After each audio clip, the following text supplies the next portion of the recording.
একজন গরিব কৃষক তার ছোট্ট কুঁড়েঘরের পাশে বসে এক টুকরো শুকনো রুটি খাচ্ছিল।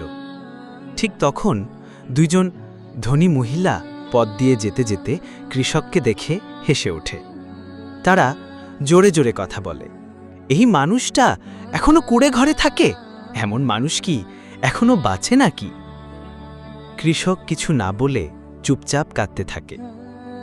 তার চোখ থেকে অশ্রু পড়তে থাকে মাটিতে।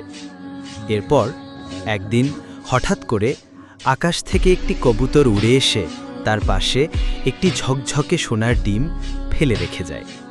কৃষক অবাক হয়ে ডিমটি হাতে নেয় এবং সেটা মাটির নিচে পুঁতে দেয়। পরের দিন সকালে আশ্চর্য ঘটনা ঘটে।